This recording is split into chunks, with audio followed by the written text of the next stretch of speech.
এ বন্ধু এরকম করে গামছা বেঁধে এরকম করে তারা রশিগুলো বেঁধে বেঁধে যখন বিল্ডিং এর সাইড দিয়ে যখন কালার গুলো করে, বিল্ডিং এর সাইড দিয়ে যখন প্লাস্টার গুলো করে গো, বাদুরের মতন ঝুলাইয়া ঝুলাইয়া তারা বিল্ডিং এর সাইড দিয়ে কাজগুলো করে।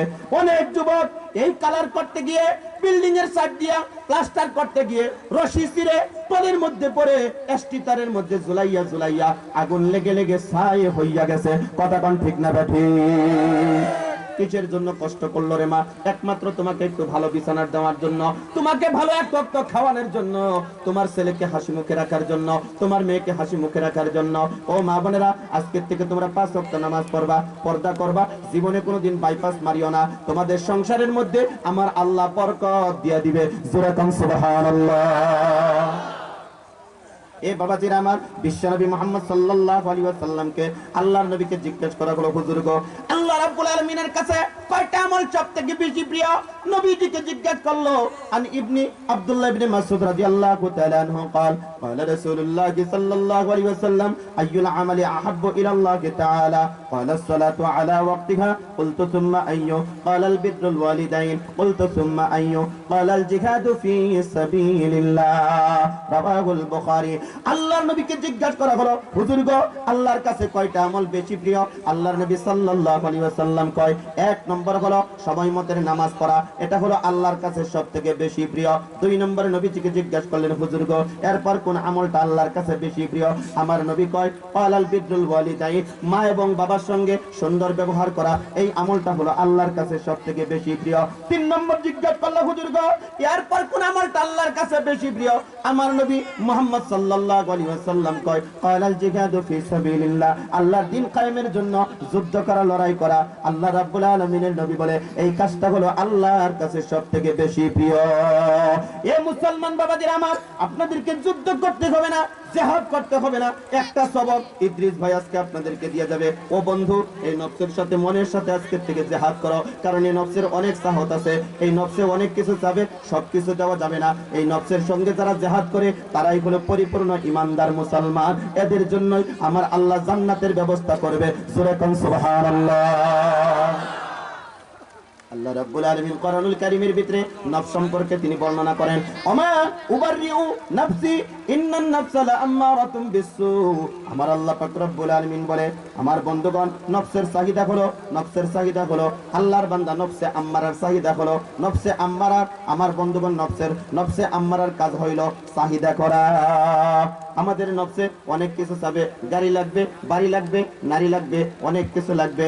এলার 2টা বিয়ে করবার পাইবেন না। কথা কোন ঠিক না বেঠি? আমার পূর্বের বক্তা বলছে, মুফতি সাহেব বলছে, নতুন করে আইন আনছে, শুনছেন আপনারা?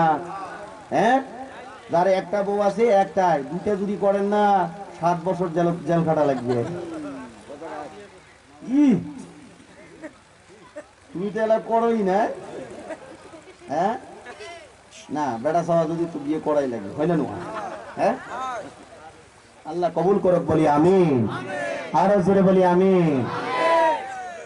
এটা বসে বসে কেউ কি মোবাইল টিপাইতেছে নাকি? বহুত সওয়া আছে কিন্তু মেসেজ করি আছে বসে বসে, যে হুজুর পাশিরে আজকে মেসেজ কবে লাগছে। আমার বন্ধুগণ, এ যুবক ভাই আমার, একটু দিলের কানটা লাগিয়ে দিয়ে শোনো। আমি বলতেছিলাম, আড়ালের মা বোনেরা গো, একটু দিলের কানটা লাগিয়ে দিয়ে শুনুন। আমি বলতেছিলাম, আপনাদের স্বামী যাদের বিদেশের মাটিতে থাকে, আজকের থেকে পরকিয়া করবেন না, 5 ওয়াক্ত নামাজ পড়বেন, পর্দার হুকুম মানবেন। আল্লাহ পাক রব্বুল আলামিন আপনাদের রুজির মধ্যে বরকত দিবে, সংসারের মধ্যে বরকত দিবে। পরকিয়া করবেন, জীবনে কোনোদিন আপনাদের সংসারের মধ্যে উন্নতি হবে না। কথা কোন ঠিক না বেঠি? যারা 2 নম্বরই করে না, তোমার সংসারের মধ্যে উন্নতি নাই। 5 ওয়াক্ত নামাজ পড়লে অনেক লাভ, অনেক লাভ। এ বাবাজিরা আমার, কেউ যদি ফজরের সালাত আদায় করে, আল্লাহর নবী সাল্লাল্লাহু আলাইহি ওয়াসাল্লাম বলেছেন, 10টা ফজিলত বর্ণনা করেছেন। জোরে বলেন, কয়টা ফজিলত? 10টা ফজিলত। আল্লাহর নবী সাল্লাল্লাহু আলাইহি ওয়াসাল্লাম ফজরের সালাত যে ব্যক্তি আদায় করবে, নবী করিম সাল্লাল্লাহু আলাইহি ওয়াসাল্লাম 10টা ফজিলত বর্ণনা করেছেন। 1 নম্বর ফজিলত, কোন আল্লাহর বান্দা যদি ফজরের নামাজ পড়ার জন্য হাঁটিয়া হাঁটিয়া মসজিদের মধ্যে যদি যায়, আমার রাসূল কয়, এই মানুষটাকে জীবনে কোনোদিন জাহান্নামের আগুনের মধ্যে দেওয়া হবে না। জোরে কন্না সুবহানাল্লাহ। ফজরের টাইমে যদি উঠিয়ে যদি হাঁটিয়া হাঁটিয়া যদি মসজিদে যায় না নামাজ পড়ার জন্য, আল্লাহর নবী কয়, তার জীবনে কোনোদিন জাহান্নামের আগুনে তাকে জ্বালানো হবে না। 2 নম্বর ফজিলত, আল্লাহর নবী সাল্লাল্লাহু আলাইহি ওয়াসাল্লাম বলে, কোন একজন আল্লাহর বান্দা যদি ফজরের নামাজ যদি আদায় করে গো, আমার হাবিব মুহাম্মদ সাল্লাল্লাহু আলাইহি সাল্লাম বলে, দুনিয়া থেকে আসমান পর্যন্ত যতটা ফাঁকা জায়গা আছে এর ভিতরে যত নিয়ামত আমার আল্লাহ দান করেছে, ফজরের নামাজ পড়নেওয়ালা ব্যক্তির জন্য আমার আল্লাহ সমস্ত নিয়ামত ওই বান্দার জন্য দিয়া দেয়। জোরে কোন সুবহানাল্লাহ। 3 নম্বর ফজিলত, ফজরের নামাজ পড়নেওয়ালা ব্যক্তির জন্য আল্লাহর নবী সাল্লাল্লাহু আলাইহি ওয়াসাল্লাম বলে, যদি কেউ ফজরের সালাত যদি আদায় করে, আমার নবী মুহাম্মদ সাল্লাল্লাহু আলাইহি ওয়াসাল্লাম বলে, ওই বান্দার জন্য একজন নয়, দুইজন নয়, তিনজন নয়, 3 লক্ষ ফেরেশতা আল্লাহর কাছে সাক্ষী দেয় এই মানুষটা ভালো মানুষ। জোরে কন্না সুবহানাল্লাহ। দেখছেন ভাই, 3 লক্ষ ফেরেশতা ফজরের নামাজ পড়নেওয়ালা ব্যক্তির জন্য আল্লাহর কাছে সাক্ষী দেয়।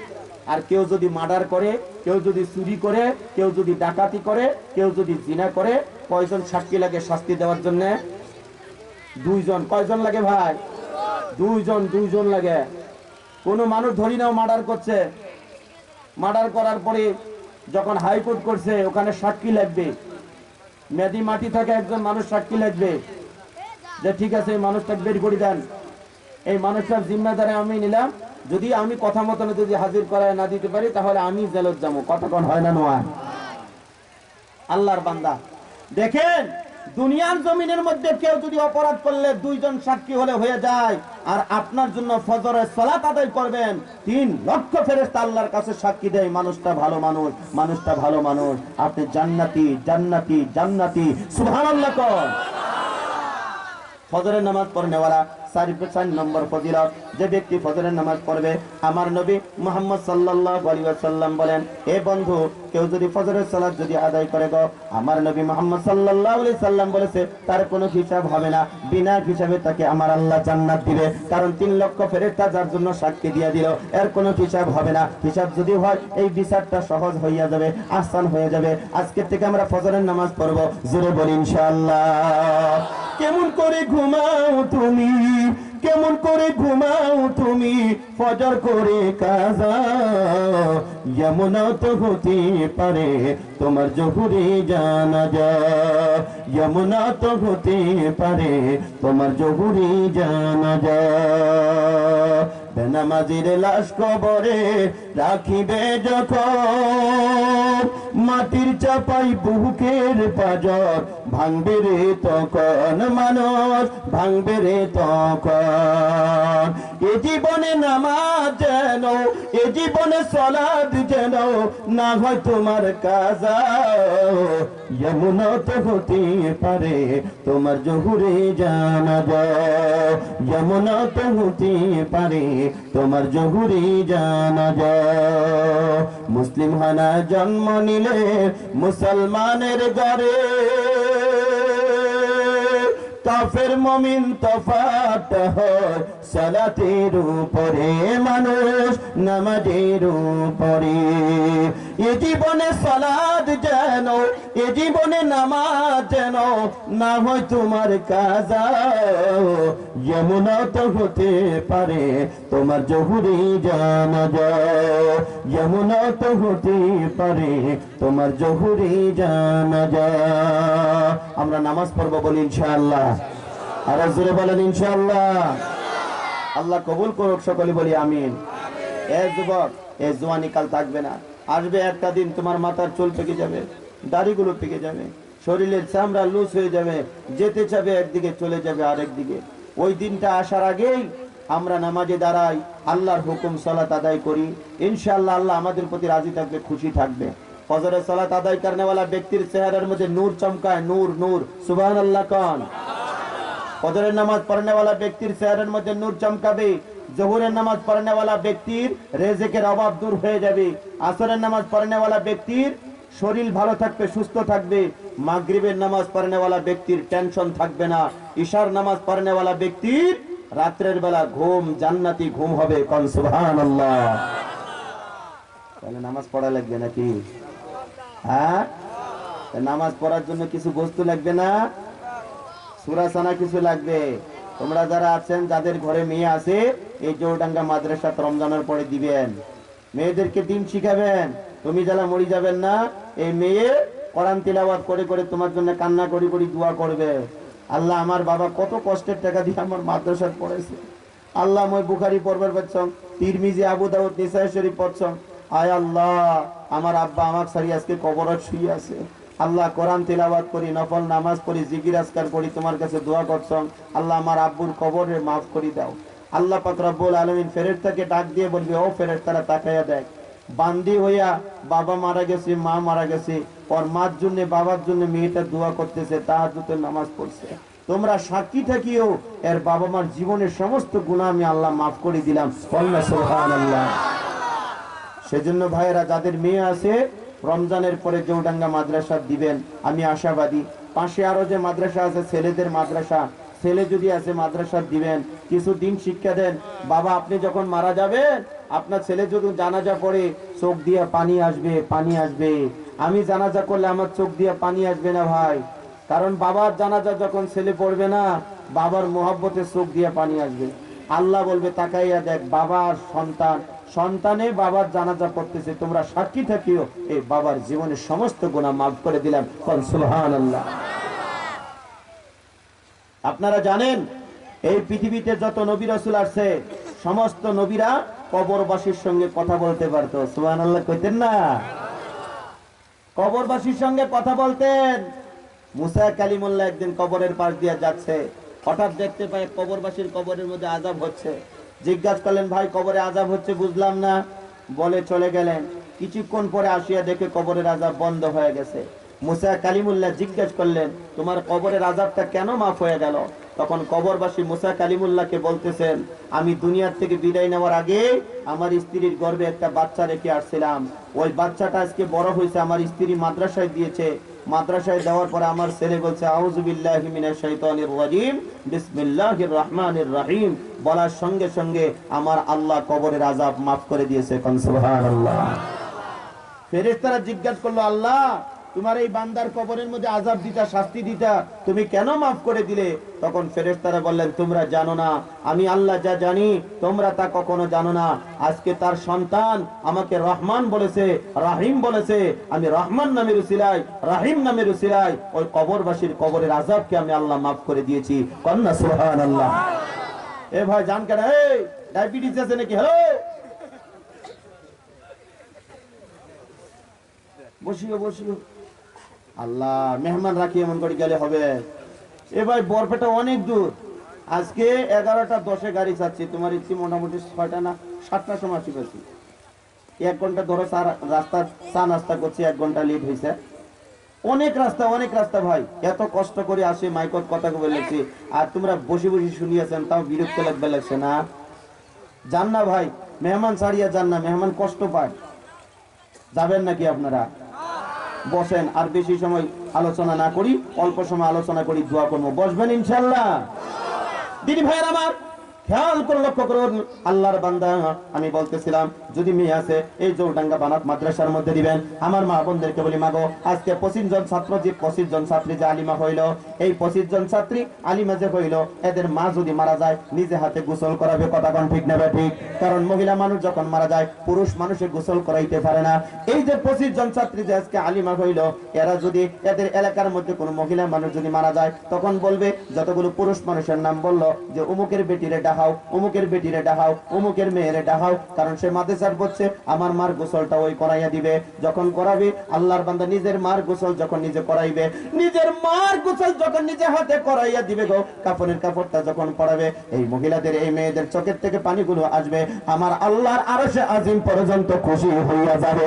সেই জন্য আমার মা বোনদেরকে বলি, মা বড় গো, যতই কষ্ট হোক না কেন, একটা মেয়ে যদি আছে, একটা কন্যা সন্তান যদি আছে, দিন শিক্ষা দাও এই জৌডাঙ্গা মাদ্রাসার মধ্যে দেওয়ার জন্য আমি আপনাদেরকে অনুরোধ করে গেলাম। আল্লাহ প্রত্যেকের ছেলে মেয়েদেরকে দিন শিখানোর তৌফিক আল্লাহ দান করিয়া দাও। সকলে বলি আল্লাহুম্মা আমিন। আরেকটু জোরে বলেন আমিন। আমার মা বোনদেরকে বলতেছিলাম, মায়েরা গো, তোমরা আজকের থেকে 4টা আমল করিও। 1 নম্বরে আল্লাহর হুকুম মানবা, 2 নম্বরে স্বামীর হুকুম মানবা, 3 নম্বর হইল নিজের সতীত্বের হেফাজত করবা, 4 নম্বর মহিলাদের জন্য আমল হইল স্বামী, 4 নম্বর আমল হইল নিজের মাল স্বামীর মালের হেফাজত করা। এই 4টা আমল যদি মহিলারা যদি করতে পারে, আমার আল্লাহর 8টা জান্নাতের দরওয়াজা ওই মহিলার জন্য খোলা থাকবে। জোরে কোন সুবহানাল্লাহ। এ বাবাজিরা আমার, কষ্ট আপনাদেরকে দিব না, খেয়াল করে লক্ষ্য করুন, এই পৃথিবীর জমিনের মধ্যে মহিলাদেরকে আল্লাহ সম্মান দিয়েছে, মহিলাদেরকে আমার আল্লাহ ইজ্জত দিয়েছে। আমার নবী মুহাম্মদ সাল্লাল্লাহু আলাইহি সাল্লাম এই ধরার মধ্যে, দুনিয়ার জমিনের মধ্যে যখন থেকে আসলেন, সেদিন থেকে নারীর মর্যাদা বাড়লো, নারীর সম্মান বেড়ে গেল। এর আগে নারীর মর্যাদা ছিল না, এর আগে এর আগে নারীদের সম্মান ছিল না, নারীদের ইজ্জত ছিল না। আমার মা বোনেরা গো, তোমাদের ইজ্জত সম্মান আমার রাসূল পৃথিবী থেকে আসার পরে, পৃথিবীতে আসার পরে তোমাদের ইজ্জত সম্মান আমার হাবিব বাড়াইয়া দিয়েছে। জোরে কন্যা সুবহানাল্লাহ। ও মা বোনেরা, তোমাদেরকে আমার আল্লাহ ধৈর্য দিয়েছে, শক্তি দিয়েছে, সেজন্য তোমাদেরকে আমরা শ্রদ্ধা করি, সম্মান করি। তোমরা যদি খারাপ হইয়া যাও, তোমরা যদি নোংরা হয়ে যাও, তোমাদের গর্ভের থেকে সন্তান হবে, ভালো সন্তান হবে না। সেই জন্য আমার মা বোনদেরকে বলছি, ও মা বোনেরা গো, একটু দিলের কানটা লাগিয়ে দিয়ে শোনো, আল্লাহ তোমাদেরকে কত ধৈর্য দিয়েছে। যুবক রে, ও মুরব্বী বাবাজিরা, আমরা কিন্তু প্রত্যেকটা মানুষ কিন্তু মায়ের পেটের থেকে দুনিয়ার জমিনের মধ্যে আসছি। আমার মা, আপনার মা, তোমার জন্য আমার জন্য কত কষ্ট করেছে, কত পরিশ্রম করেছে রে বন্ধু। যখন মায়ের পেটের মধ্যে ছিলাম, রাত্রে ঘুমাতে পারে নাই, ভালো করে শুইতে পারে নাই, ভালো করে খাবার খাইতে পারে নাই। এ বন্ধু, আমরা পুরুষ মানুষ, যুদ্ধের জন্য সাহাবাদেরকে নবীজি ডাকলেন, নবীজির সঙ্গে সাহাবারা যুদ্ধে গেল। আল্লাহর নবী কয়, কোন মহিলা মানুষ, আল্লাহর বান্দা, কোন মহিলা মানুষ যদি পেটের মধ্যে যদি বাচ্চা থাকে গো, ওই মহিলাটা রাত্রের বেলা যে ঘুমাইতে পারে না, একটা পুরুষ মানুষ তাহাজ্জুদের নামাজ পড়ে যে সওয়াব পায়, একটা গর্ভবতী মহিলা সারা রাত বাচ্চার জন্য যে ঘুমাইতে পারলো না, তাহাজ্জুদ নামাজের সওয়াব ওই বান্দির আমলনামার মধ্যে আমার আল্লাহ দিয়া দেয়। জোরে কন্যা সুবহানাল্লাহ। ও যুবক ভাইরা আমার, একটু দিলের কানটা লাগিয়ে দিয়ে শুনো রে আল্লাহর বান্দা, আমি কষ্ট দিব না। রাত্র গভীর হইয়া গেছে, তাহাজ্জুদের সময় হইয়া গেছে। আমার নবী কয়, কোন মহিলা মানুষ যদি সন্তান ভূমিষ্ঠ করাতে গিয়ে আল্লাহর জমিনের থেকে যদি বিদায় নিয়ে চলে যায়, গত রাত্রে আমার বাড়ির পাশে মাহফিল করলাম, বাংটি আমার জন্মস্থান জায়গা থেকে মোটামুটি 4-5 কিলোমিটার দূরে মাহফিল করলাম। আল্লাহর বান্দা একটা